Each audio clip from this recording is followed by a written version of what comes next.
course, if you just take the knight, you lose your queen, but simply check, oops, this king is on the board, and then take the knight on the next move. So after knight to a6, where can the queen go again? If queen to d8, another variation, then the move queen d6 check. For starters, you can do anything you want about this check, and then all of a sudden, oh, sorry, wrong one. All of a sudden, the move knight to c5, attacking the knight, and again, problems defending that knight. Black was actually winning with knight a6. Knight a6 was winning the knight cold, but he missed that move after queen to c7. He would have gotten a severe advantage. Instead, he quickly went for a trade of queens. This ending, though, Yaz, I'm really fascinated by. The computer is saying that it's even or slightly better for black. This knight is again in trouble. He has to trade queens now. He has no choice. And after this move, b takes c6, looking to turn these pawns into monsters. Yaz, this position looks really difficult to assess. The computer is saying even, but we probably have to make a bunch of moves before we can decide if this g pawn is not powerful, or these two pawns versus these guys over here. Of course, this pawn is hanging. Let me just make one move, knight to e5 to guard the pawn, and now c5. And how do you defend this as white? Let's just make a move, g4, for example, and wow, the computer is giving that natural move, knight takes, and c4. Whoa, the players are going to have their hands full trying to calculate these kinds of positions. Very difficult to assess what's actually going on right now in this game. And both sides now under 13 minutes, 12:40, 12:38 and ticking for Gareev, 10:37 and ticking for Ramirez. Actually, only Ramirez is on move right now. So queen takes c6 check has been played. He realized it was his only move, and best is to take with the pawn, but he's taking with the king. He is captured with the king. Let's see if that makes a difference here. King takes on c6, apparently gives white a slight edge, but now it's saying the position is essentially even, but tricky lines again. The d pawn is hanging if knight to e5 check, king to d6, and this is what Ramirez is looking at. Is he winning after this line? Knight to c4 check is the only move because the pawn is hanging. He has to do something about that. And what's happening in this endgame, Yaz? This one looks crazy after d3. Help me out here. This is wild stuff. Oh, well, wild for sure. It's so infuriating, and the variations that you've just shown, where black for a moment there had 3 connected pass pawns, all of them dangerous, going on to becoming queen, and the computer goes 0, 0, 0, and you're sitting there saying, what? These extraordinarily unbalanced decisions or positions are very hard for humans to properly evaluate. And I would just say that if I were white, I'd be very, very fearful that I would be losing. That's right. We've got some comments on that, actually. John Kate, he tweeted into our hashtag US Chess Champs. With computers so advanced now, I think it's unfair to hold the players to computer standards. Yeah, we totally agree with you, or I certainly agree with that. Sometimes when you're watching at home and you got your engine on, you might think that it's more incredible that a player blundered than it actually is. Because you don't let yourself go through that process of how difficult it is to find the only move if you're using an engine. So I would agree that we do not hold computers to humans to computer standards. We do not do that at all. Please. No way. The computers are beasts. They see millions and millions of moves a second. Tactics, they're just so far advanced ahead of the rest of us. It doesn't make any sense to do that. But they do illuminate the play for us to make us see exactly what is actually going on in the position. So there are useful tools, but please, mistakes are what humans do. And it's only natural, so we are able to compare how the fine play of the computer would stack up against human moves. And when the humans find brilliant ideas, you just got to think, wow, total genius. That's right. And we've also got John Bartholomew again, an IM, who's also a very well-known chess coach. He says that Alejandro now has Botvinnik variation-like counterplay with his queenside pawns, and he agrees with us that this has been a wild game from the get-go. Thank you guys for contributing. We love to hear your comments. And I guess one person who was listening earlier, and he voiced his support for Version Akobian. So Nakamura must be pretty pleased with today's result. Yeah, kind Even of if like it guessed it, so to speak. One point I just have to make about this game between Timur Gariev and Alejandro Ramirez. When you look at this position, and you realize, well, it's got to be, it's so wild because of the two connected pass pawns by white versus what's happening on the queen side. I mean, it's really almost criminal. I will have to, shall we say, slap Alejandro. How can you Very play? violent today. Yeah. Slap, beating up. What are these grandmasters thinking? How can you play? You're talking like Maurice now. How can you play a move like king takes c6? That is really astonishingly bad. I mean, it really is astonishingly bad. First of all, you have double pawns in the position, so obviously you recapture with a pawn. One of the nice things actually about this king is after you get in the move like b2, this king might end up going to b3 and going after this pawn. The knight's going to come back anyway. So Yes, but we just saw him look at his position, and you saw the way he just scratched his hair. He looked very frustrated at that moment. I think he's realizing what you said in that position, that he did something wrong here. Right. Well, I mean, he played king takes c6, gaining a tempo. If he had recaptured with his pawns, first of all, he tremendously improves his pawns. His king is fine. But white is actually going to have to play the move knight e5 anyway. So now you've uncovered the pawn. And in the line that Maurice showed, where the pawn moved to c5 and setting up for this knight takes d3, c4 types of ideas, I mean, black could just be winning the game. I appreciate the fact that You're the computer, horrified, yeah, I mean, it's really bad. It's like Halloween, you know. I mean, we got more official results while Yasser digests. I'm trying to recover over here. I mean, this is painful. Well, Naroditsky-Kamsky was a draw, so they didn't play to king versus king. Excellent. We finally agreed, and we also have a big win by our youngest competitor in the whole tournament. Ashritha Iswaran has defeated Irina Zagnyuk. So wonderful for Ashritha. Did give up, and yeah, very exciting debut by Ashritha, who now has 3.5 points. So she's back to an even score.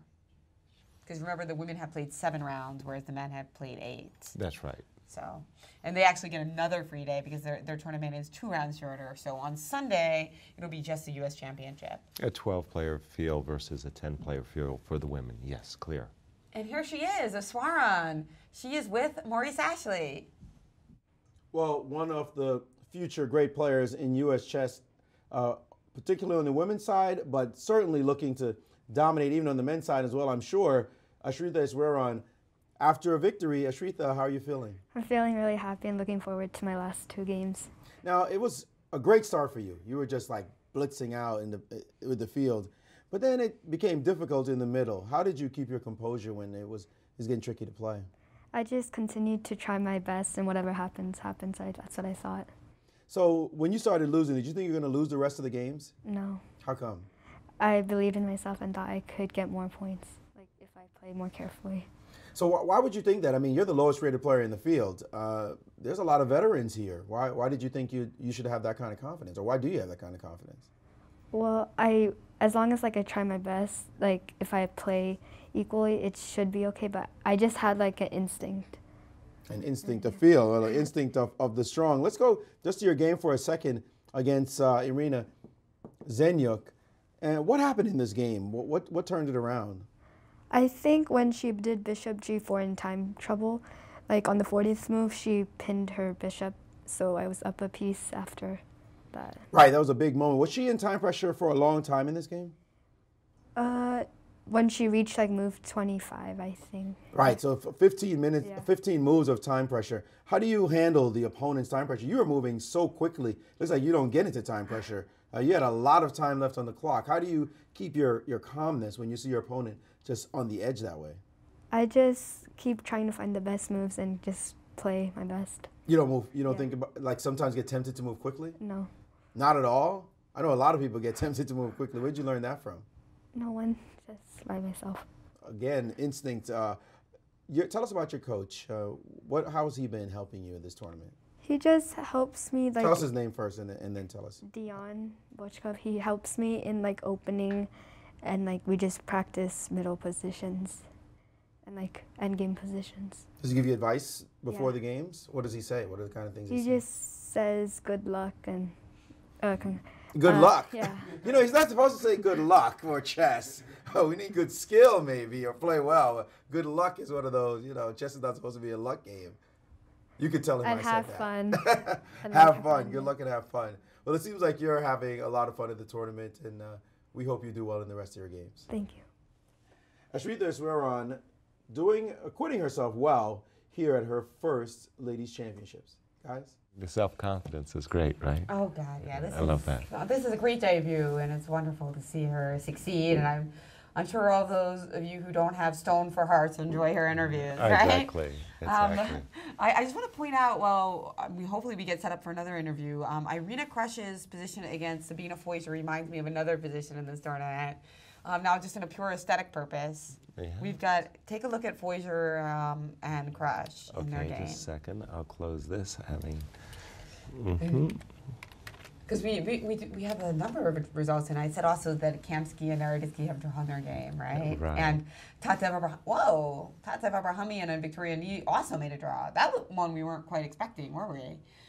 Look at that, Foyce versus Krush. All the white pieces are in the dark squares, and all of the black pieces are in the light squares. And Irina continued this trend with the move h5. Now look at a game that we haven't. Kind of checkers, yeah. Exactly. Now look at a game that we haven't seen at all today, but just the final position. Molnar Shankland. Okay, I think that was game 6. Oops, sorry, didn't get it. This reminds me a little bit of Benko. So you see that diamond pawn structure? Yes. Remember Pal Benko, who's also won U.S. Chess Championships? He's Sure. also a great problem composer, and he would actually make problems based on the shapes of the pawns. Right. So this would be like a whole series on diamonds where all of the pieces would be in a diamond shape, and you would have to find a maiden 2 or a maiden 3. I know. And he even did letters. He did like all the letters of the alphabet. Yeah. So cool. I know. Very, very nice. And the ending to this game was the players agreed draw here.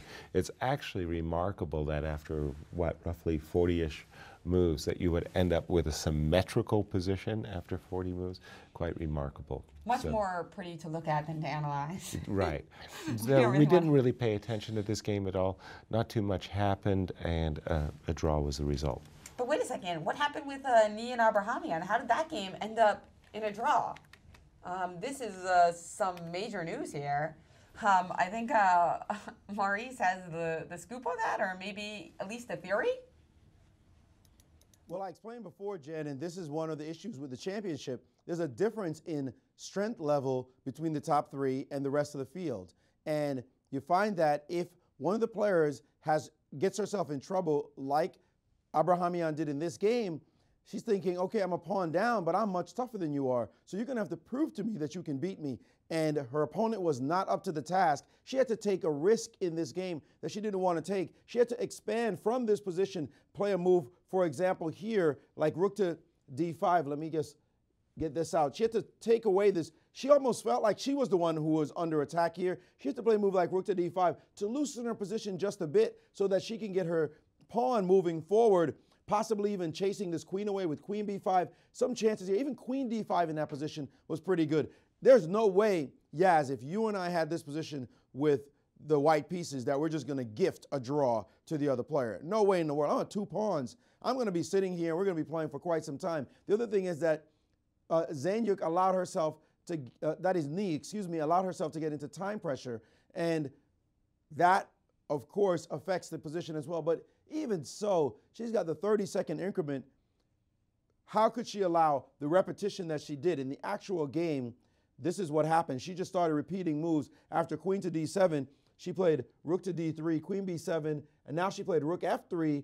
And after queen d7, she repeated this move, and after queen b7, she did it again. She was so afraid of this mating, quote-unquote, mating attack on a8 that she allowed this position to be repeated, and maybe she was trying to bank moves with the 30-second increment.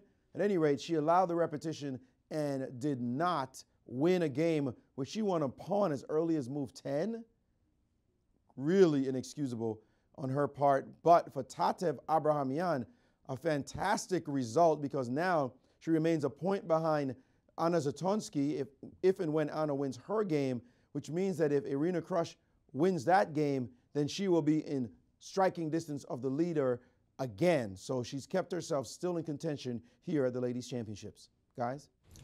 Thanks, Maurice. And I think everything you're saying about the top three is really prescient. And in fact, in the Foyger Crush game that's still going on, I think that finally I will predict that Melakina is about to resign because it looks like Zatonsky has a variation that's going to reel things in. Let's see that game as our tournament leader.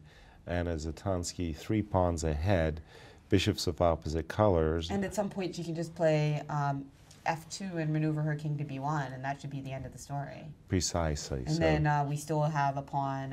In fact, I don't know why she just didn't do that last move. She could have also done that last move, but maybe she has a different way, an even easier way to win, like she's trying to play bishop h3 or something.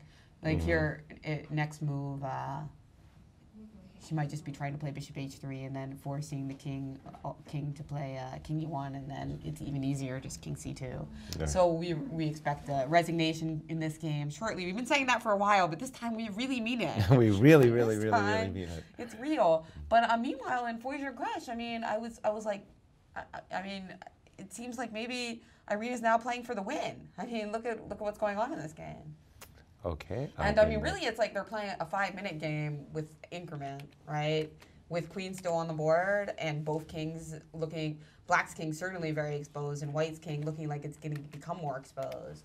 So h4 double-edged move because it's loosening the pawn on g4, but she's also getting ready to play possibly g3 check and open up lines against the king and the g2 pawn. So Sabina actually already played a move here. She played a queen to e2. They're very even on time here. They both have a little over 6 minutes. But it just seems like this game is going to be decided in time pressure. I mean, how can you not make that prediction, right? Well, exactly. Well, it is horrifying. It's been just a day of horrors. Irina playing for a win from a worse position, and Sabina acting as if she has the worst position, and Sabina seizing the defensive, even though she's in a better position. Although, to be fair, if she really thought that she was in the worst position, she had opportunities early in the game to improvise, so why wouldn't she have taken them? Like, so many opportunities, rook e7, but even like really clear ones, or like the queen g3 one, it just seemed totally forced. She could have just traded everything off the board. Yeah. So she must have felt like she should be playing for a win somehow. In this game, I mean, we're going to keep watching it because I believe it'll be decided by a wacky time scramble. We've got Tatev Abrahamyan with us, and maybe she'll give her thoughts on what's going on there as well as her escape against Nee. Yes, she may be called Houdini herself after surviving this game. Tatev Abrahamyan with me. You were disgusted, I could tell. We could tell looking at you on camera after this move e5 just got you in terrific trouble. You sat for a long time here. What were your thoughts staring at this position? Well, I spent a lot of time before e5 too. For some reason, I was convinced that e5 is the line. Obviously, I mixed up my opening. And then here I realized that bishop g5, knight c2, I'm just way too behind in development, so there's no way I'm going to hang on to my pawn. So what were you thinking now? I mean, we saw your head in your hands. You were so close. I mean, you still have good chances to win the championship, and to lose a game like this, you must have been kicking yourself at the board. I mean, obviously, this is not what I wanted to get out of the opening, but I'm just hoping for a draw. Obviously, from a tournament point of view, I need a win, but given the position, what else can I hope for? Indeed. You managed to fight, and then we saw the final position. If we could jump ahead, if you don't mind bringing us to the final position. Why did she repeat moves? I mean, she still has rook d5 or queen. She could still fight. She's up 2 pawns after all in this position. I'm not sure. Maybe I mean, I don't have, after bishop f2, I don't think I have much of an attack. I guess she just kept miscalculating, so she got paranoid. I don't know. Did she say anything after the game? She said like she couldn't calculate anything anymore. I thought queen b5 was here a good move after queen d7, but I think she didn't even see it. Is there an issue with the top three in the women's championship being significantly ahead of the others? I mean, obviously they're good players as well, but you guys are clearly the top 3 players in the tournament. That it's difficult for the lower-rated players to break through, and sometimes even in winning positions like this, they don't press on. Well, I think what Irina and Anna, especially Anna, what they're really good at is just kind of sitting and letting their opponents like create something or create mistakes. So I think this is something they're really good at, and this is something I've been working on too, trying not to press the position, just kind of sitting and letting the position develop on your own. And like especially if you're playing high-rated players, you kind of get answer like when you're not doing anything, you feel like you're losing control of the position. You kind of start doing stuff, and then that's when they calculate better, they see better, so it gives them more chances. So I think if you kind of sit, like if you have a bad position, just kind of try to hold on. And if your opponent's gonna win, then they're gonna win. Like what else can you do? But let them, like, give them the chance to make a mistake. Indeed, and we see that a lot of mistakes have been made. Did you see the game at all? Do you have a chance to look at Irina's position? This one, it looked like she was in a lot of trouble. Do you think she's going to try to win this game now? I saw this position right at the time control when she went G4, and I thought maybe G4 is not a good decision to make right before time control. Here. Actually, you're right. It turns out that was a really bad move and could have lost her in exchange on the spot. Oh, on the spot. But her opponent missed it. Yeah, but I mean, that's one thing that's kind of surprising because when you're in time trouble, you don't want, when you have few moves to make, a few time, you don't want the position to change drastically. You kind of want things to stay the same, and then you get time and you think about it. So it's kind of surprising she would make a move like that. And what about now? You think she's going to try to press on for the victory here? I'm not sure how. Certainly a difficult position for her to try to win, given, but she's decided to push these pawns down the board. I mean, her king is not that safe either, so I don't think, because I can always somehow bring my queen in, right? Like queen d3, queen c3. Well, with what you know about Irina and her situation, it looks like Anna's going to win her game. She's going to take a big lead in that case. Knowing Irina Krush, do you think she's going to try to win this game and then fight Anna tomorrow, or just take this with no risk? Is she a no-risk player or a full-risk player? I'm not sure, actually. To be honest, I have no idea. I think she'll try tomorrow. I mean, I think she'll play on this position for a little while, see what happens, but I don't think she's going to go crazy or anything like that. Indeed. Well, what about you? You're now at the score you have. You have 2 games against lower-rated opposition again. How are you feeling about your play in particular and the chances in the championship? Well, today's game was not inspiring, but I have white tomorrow, so I'm more optimistic about my game. And your chances for the rest of the championship? I mean, it's hard to say. There's already someone who's going to be a point and a half ahead of me. So, I mean, it's totally out of my control. Indeed. Well, we wish you the best in the rest of your games, and good luck in how you play. Thank you. Tatev Abrahamian, after a miracle save, really, here at the championship. Looks like that kind of day, guys. Back to you. And thank you, Tatev and Maurice. And we do have an official result, and Anna Satansky has won her game, so we'll expect to hear from her. And then, I don't know, I think that Irina, I don't know, I'm going to make a prediction that she wins this game just because you see that Sabine is actually going lower on the clock. 2.5 minutes now to Irina's 6, and there's just still so much going on in the position. 2 weak kings, you know, there's potential blunders. Like, I almost blundered in analysis. I was thinking Sabina just played king to f2. I mean, king to g1 from f2. And I was, at first I was looking at, like, queen d1 because now you're hitting the bishop on d5, and rook f5 is no longer possible because of queen g4 check. But here there's g3, which looks like it just wins the game instantly. Sure. So there are some things happening here, and... So you're thinking Irina's going to win this one? Well, I think she is. Obviously, I don't think it's 100%, but I think she has a better chance of winning than Sabina, regardless of the position. I mean, Sabina actually just played king to g1. And I guess there's probably a similar idea there. So instead of queen d1 now, she's probably thinking about the fact that now that her king's no longer in the f-file, she can play the move f5, uncovering an attack on the g4 pawn. So it's true that Irina's pawns could come to haunt her. But, so maybe, and the problem again is that Irina can't play rook back to f5 because pawn on g4 is now hanging. So maybe this move king g1 is a good move, but what about rook coming over to e7? What's going on over there? Let's see what Maurice has to say about all this. I just think with very little time on the clock, this is going to get messy, and I don't know if a draw is going to happen. A draw schmaw. I don't think that's going to happen either. There's no way that Irina Krush wants to draw this position. You know, you got to get greedy. When you're a GM, you get greedy. Even if you lose, you feel like, you know, you should have beaten me a long time ago. Now I've turned the game around. I'm not looking for a draw anymore. That's just the mindset of an assassin. And I think that Irina Krush is thinking, I'm better than you. I'm supposed to win. Plus, she's just seen Anna win. So she's going to try to make the most out of her chances. It may be disastrous for her if she's not careful, but I've actually watched her play blitz. And she really is a pretty good blitz player, moving really quickly, coming up with good moves. She's definitely going to challenge her opponent and look for those lines that create difficulties. Of course, she doesn't want to lose, so she's going to have to be careful.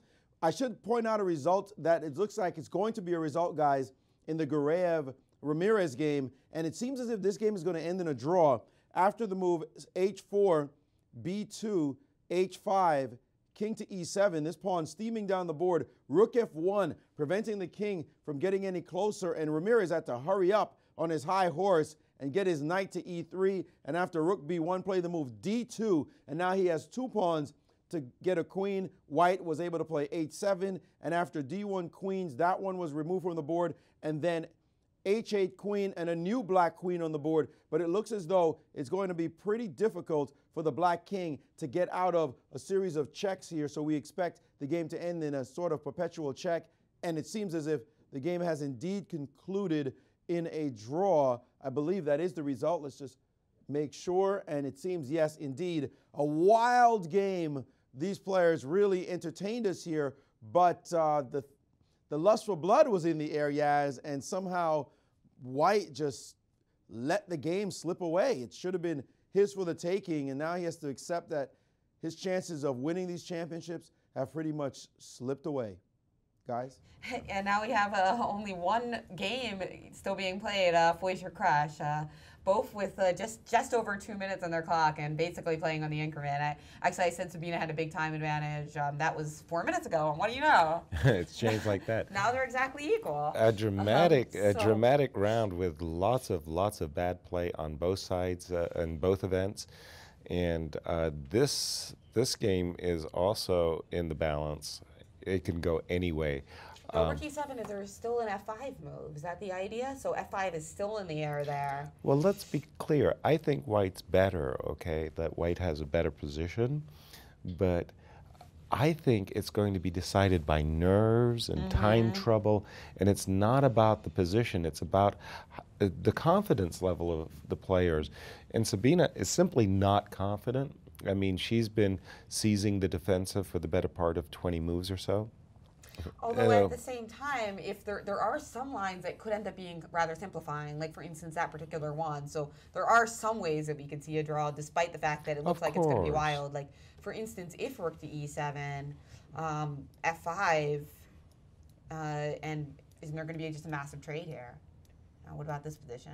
Yeah, it would be a draw in this case, I think. So there are still some drawing lines, even though if the position continues to stay rich, I think there will definitely be no draw. Okay. Irina is getting down underneath 1 minute. Okay. We've seen her get down to 2 seconds and 1 second, and she's still thinking. She still hasn't made a move. We see her here in the webcam.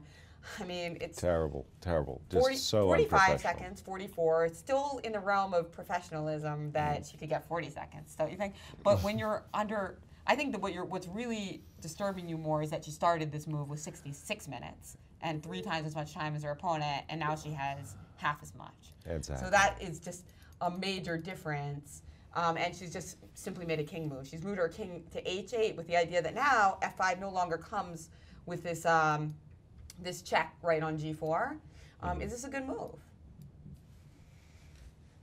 No. I don't like that move. I don't like that move at all. Of course not. You know, and you know, the thing is, why would you put your king on a dark square when your opponent has a dark square bishop? Exactly. It's a terrible it's move. Crazy. And the thing is that Irina, I've argued with her about the whole idea of increments, and you know, I agree and disagree, and everybody has their own opinion, which is this is America after all, so you're allowed to have that. But there's something about having increments that people like, and I think Irina likes, is that she's able to get herself in this kind of mess and maybe work her way out of it. And we see her time and time again getting into the time pressure, knowing that once she makes a move, she's going to get those 30 seconds. I make a move, I'm going to get those 30 seconds. That's not, if you're going to argue for increments, that's not why you should use, that's not how you should use increments. Use them wisely. Don't just think and fritter your time away, say, I can always make a move. How can she allow herself to go down to 2 seconds, 1 second on the clock, and then, make moves like King H8? It just doesn't make any sense to use her time this way. This is just a clear sign of poor time management, and maybe she'll survive it, but it looks as though, even in this position here, that she's going to be in some difficulty. In the meantime, Foyser is allowing herself now to go under a minute. So they're both under a minute and using their time really poorly. So again, as Yasser said, this game is going to be decided by nerves. Sabina has made a move. She's played rook to d2.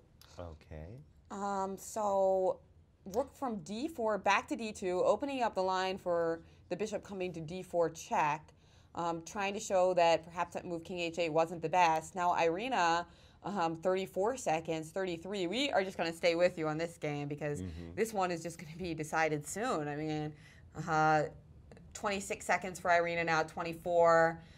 She's listening to your advice. She's not letting herself get as low as before. She's played bishop to e4 to block that potential check on, not blocking the check, but blocking the disco on the queen on e6.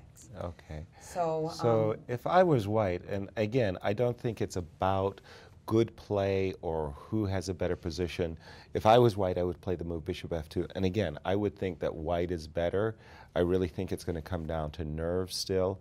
The way I'm looking at the position is black's king is weaker than white's king, and there's a d6 pawn that's weaker than any other white pawns.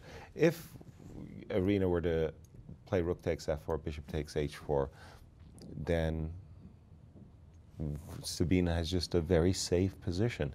But it doesn't mean she's not going to lose it. It's all about the time trouble. And now she's under 25 seconds. Does she even realize that she's under this much time pressure? She has 19 seconds left. And now she's about to make a move, and I think she's going to make it well before she flags, but man, it's getting pretty close there. Queen to f2 instead was what she played. You were Queen f2, recommending a different move. Right, Queen f2, going after the pawn on h4.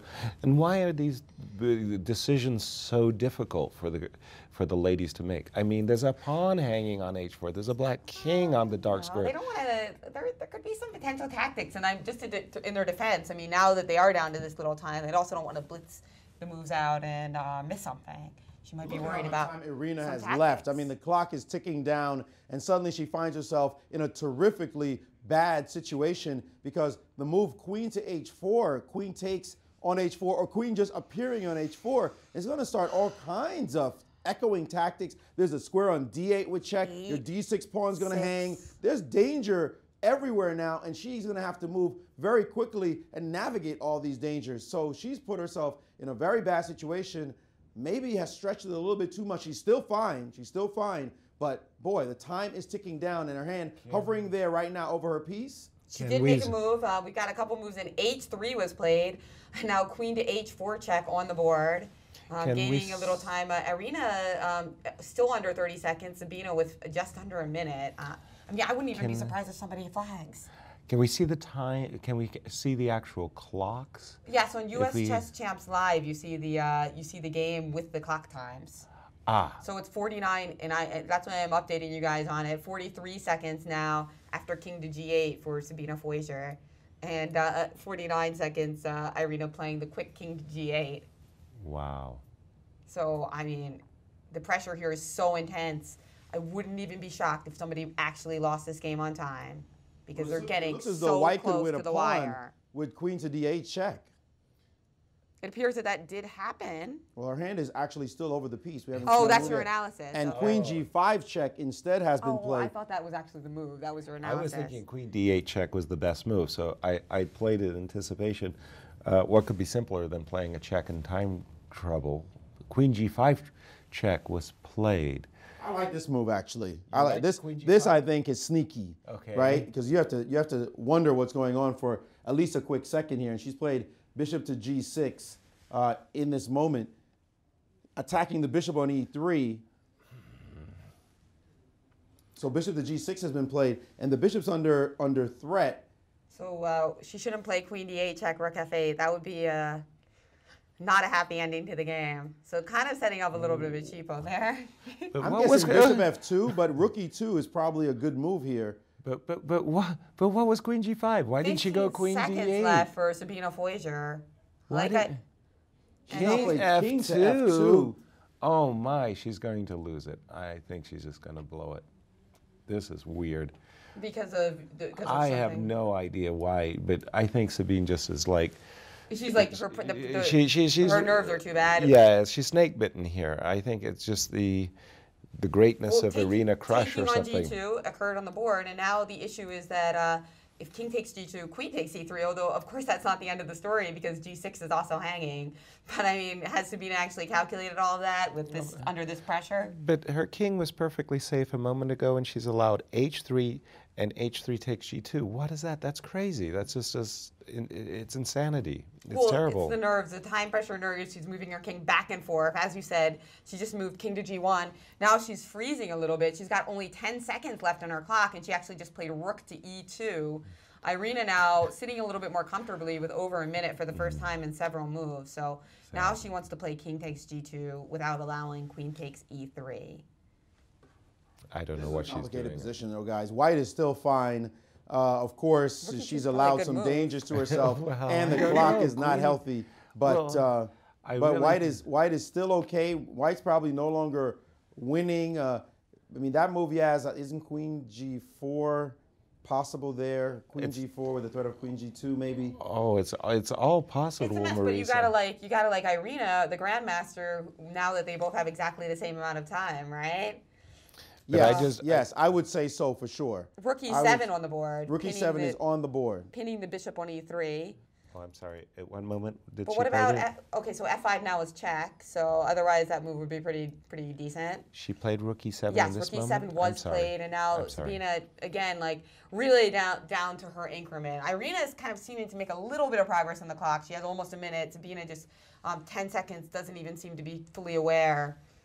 Well, I think she is aware. Look how quickly she's moving and banging her clock. She just played king takes g2 and queen to f7 king to f7 has been played, trying to give her king some more security and also preparing her bishop to come into the game with check on e4 quite possibly. Still equal. Just has to move her king off of the light square, I would think. And now over a minute advantage now by Irina, and I think that's what's telling here. Irina trying to use those increments to time bank a little bit, and Sabina much more tentative and not playing any moves super quickly. And she's been unable to get back there. Although to be fair, there's only a 30-second difference now. 40 seconds for Sabina Foyger, just over a minute for Irina Krush. She did move the king off of the light square, as Maurice Ashley suggested, and she played king to f2. She played king f2. Okay. Right. So technically, completely even on material. Mm-hmm. And both kings are weak. I mean, it's not like either side has any advantage in terms of king position. Although it looks like White is not as coordinated as Black.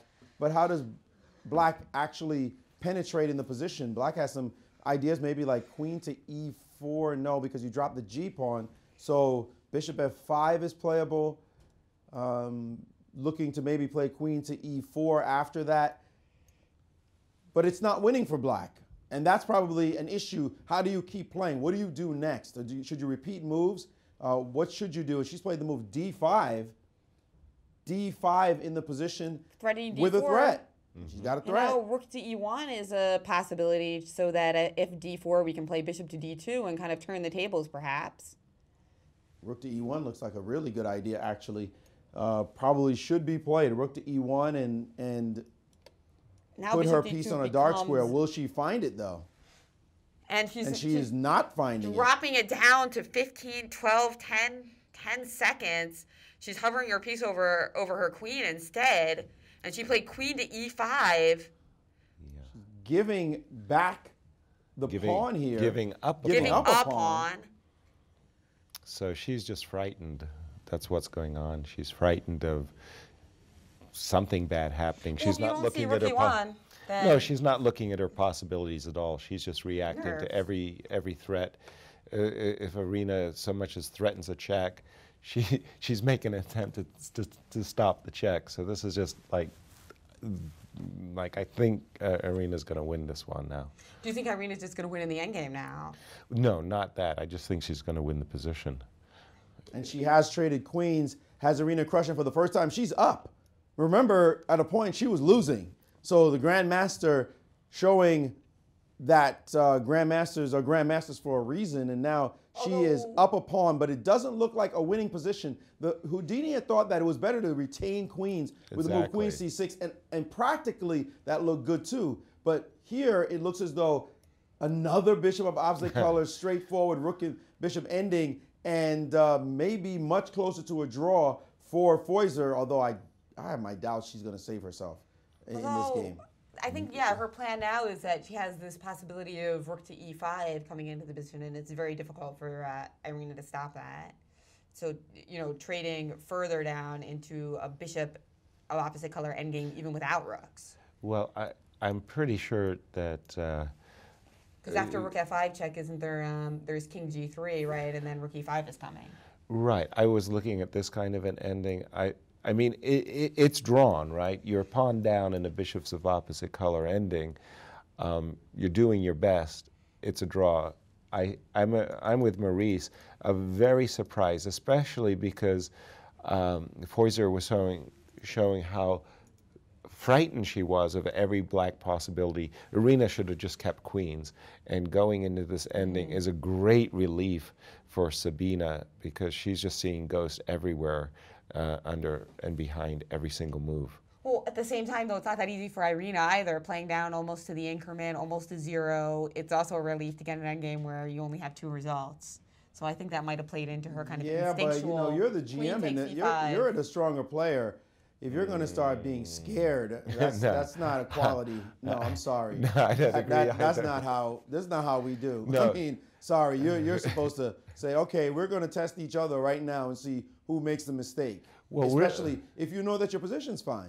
Well, really, what was going on is like Irina's really chasing victory.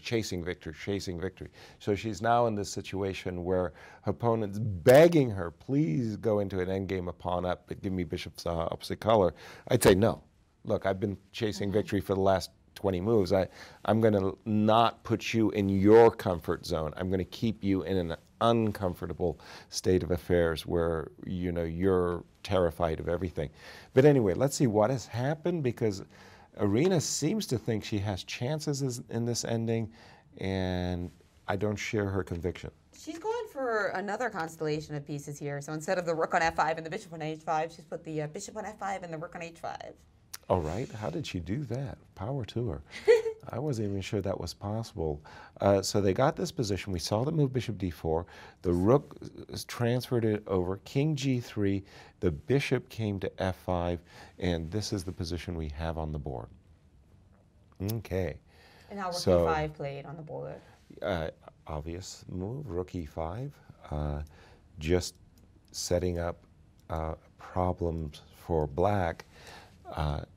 As we see. Yeah, so now we're much closer to the draw. Yeah, this is actually closer because now the bishop couldn't move, and I think after rook h3 check. I think, did she play it, by the way, rook h3? She did play rook h3, yeah. Rook e5, rook h3 check, and king f4 seems... Yeah, but king f4, exactly. And now something like bishop e4. I got to hold on to the d5 pawn, don't I? Otherwise, it's absolutely nothing, right? Exactly. So then just make a draw with rook g5. But what about... Ideas no, of rook instead of that move, what about rook f3 check? I'm just wondering, back up. Right here, rook f3 check is not possible, and then bishop to e6 maybe? And king f4 was played, so we'll get to see whether Irina is trying to play rook f3 check or just bishop e4 as Yasser suggested. So you want to play rook g5 after bishop e4 and just go for the activity against the a7 pawn in the king. I'm not sure what position we're in. I'm sorry. Just let me refresh the board for just a second. Rook e5 occurred, and now Sabina has played after rook h3 check, king to f4, trying to stay active and get a draw in this game. And now Maurice is asking about the variation rook to f3 check here. King g5 box, bishop to e6, I suppose. Well, I don't know. I'll just pick a move. Rook f2, idea perhaps of rook e2, idea of rook f2. And rook f5 check, just to stay tricky maybe. And Irina did get down to 10 seconds, 6 seconds it looks like. Not and again. she played rook to f3 check, king g5 on the board. Okay, so we're guessing the player's moves thus far. So we have this position. This is our current position. Black to play. We're expecting bishop e6, trying to keep all the pieces on the board, correct? And still massive, massive time pressure, even in this more simplified position. Irina seems to be getting under 10 seconds for every move. Foyser's banked a little bit and has over a minute now. I see. And she did play bishop to e6. And how about the move rook e3, by the way? Rook e3 is the strongest move here, according to the computer. The Rook way e3 Irina played, was not suggested as best. This is the line my instincts went for. Yeah. But Houdini didn't like this way. It wanted to play bishop on e4 as well. So now we're in a position where it looks like it's drawing, but this is the most human continuation of all. I mean, this clearly the typical way you would play it as a human. And I think rook f1 now and just keep the game going. Okay, so bishop e4 was the suggestion of the computer. Bishop it thinks e6. The game is a clean draw, by the way, still. It doesn't think any advantage. It's just, can you make her suffer? That's really what we're down to. So we're looking at rook e3, and she traded. She traded rooks? Remarkable. I would have never guessed her to do that. Because now it just seems like, how are you going to find a way to win for black now? Exactly. Just she's going to post the bishop up on d4, and how can the king even really infiltrate? There's nothing to discuss. This is not. But you know what the problem draw. was? Rook c3 was in the position. If you try to avoid trades, rook c3 was in the position, and then like right here, yes, if rook f1, for example, like I threw out rook c3, and suddenly checks are coming, and it's white's turn to take over the initiative. So it looks like she saw that, and then she traded, and now the game just looks like a draw. Yes, very much so.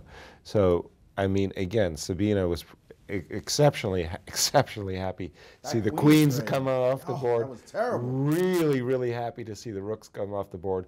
And now she's ultra confident. She's got the draw in her pocket because actually it's a very simple fortress.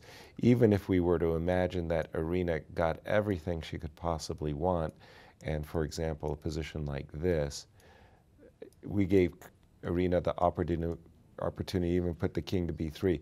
All white does is just shuttle her bishop between e5 and d4 and say, nothing, draw. Right. And they are continuing to play, but now we know that the players are also going to be able to bank plenty of time. Yes. And so even though we were right that a lot of things changed in time pressure, because of the trades, it did end up becoming... By the way, you just saw that look on Irina's face. It was a quick tick of disgust in her face, and now she's put her head in her hands, and she's knowing now.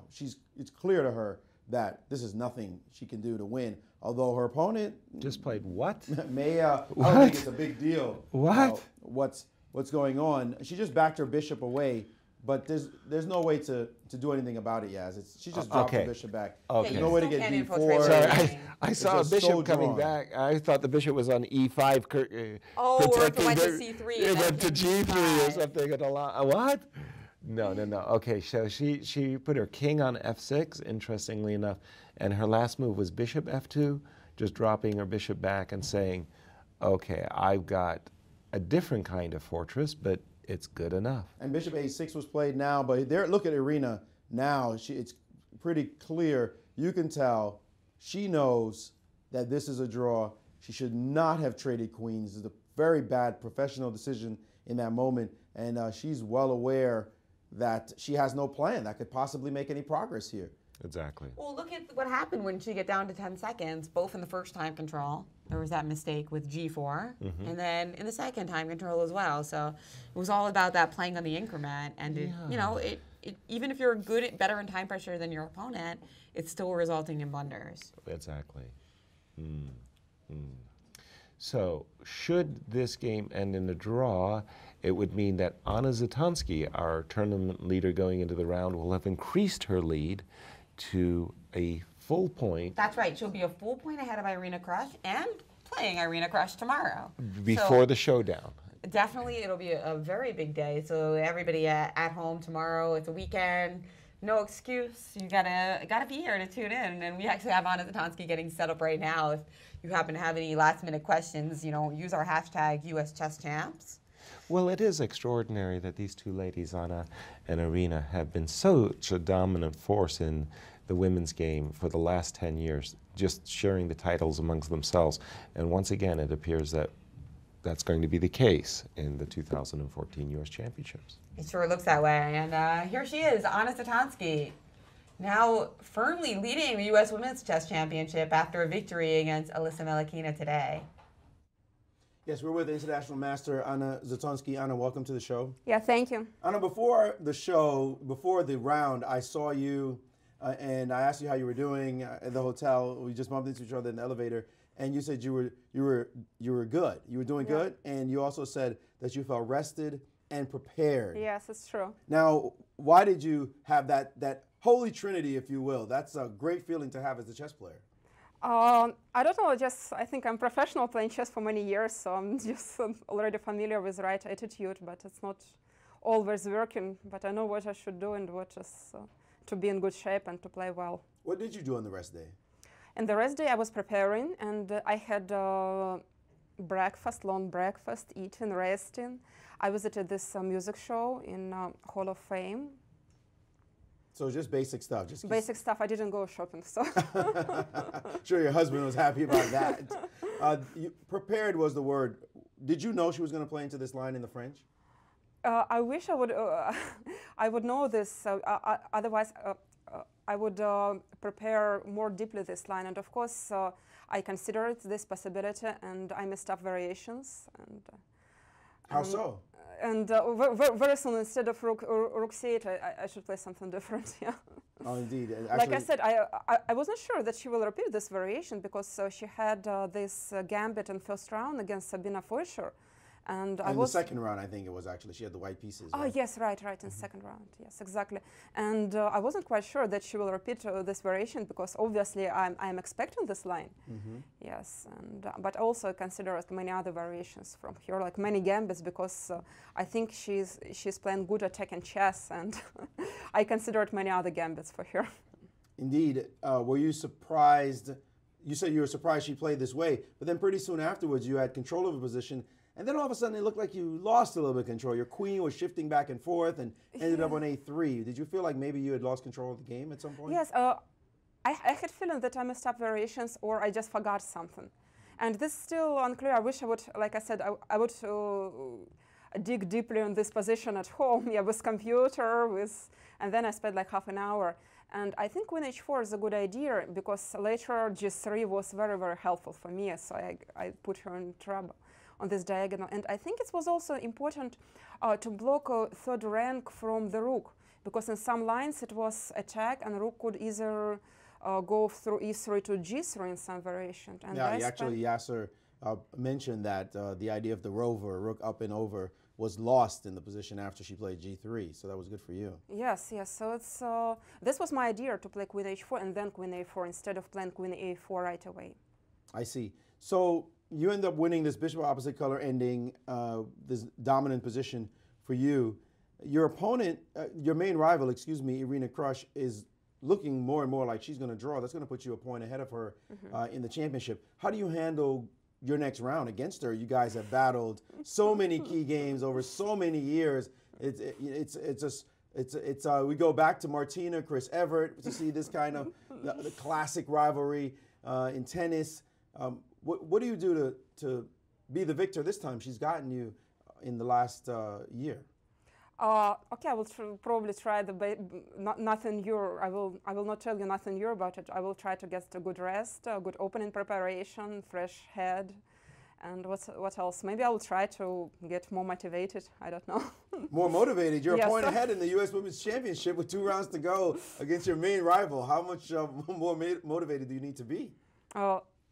I don't know. Sometimes when you basically draw, it's in my favor, but it's extremely difficult to do it. So maybe I shouldn't play for draw, so just try to find balance, because I know it's very difficult when tie-break, playing World Championship, it's men and women, when you are leading, it's very difficult to make a draw. And this is a common mistake to play for draw. So I will try to play my best chess, and no way I will just try to hold draw.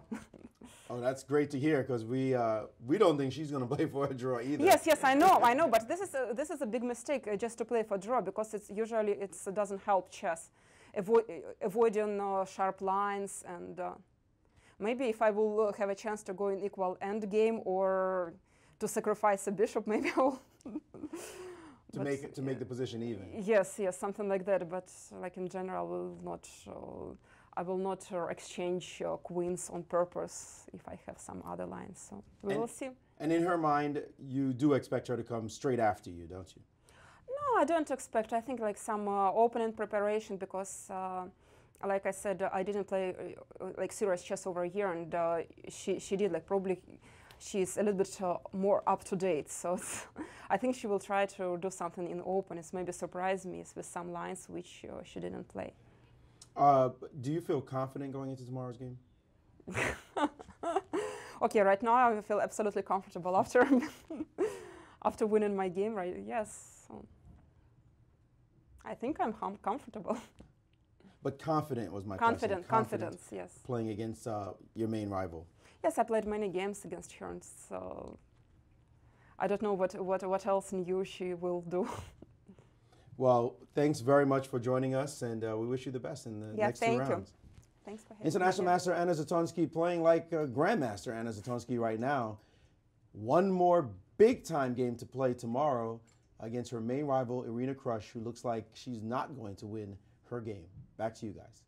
And she didn't. In fact, that game has been drawn. And in fact, you can see them signing score sheets here in our webcam.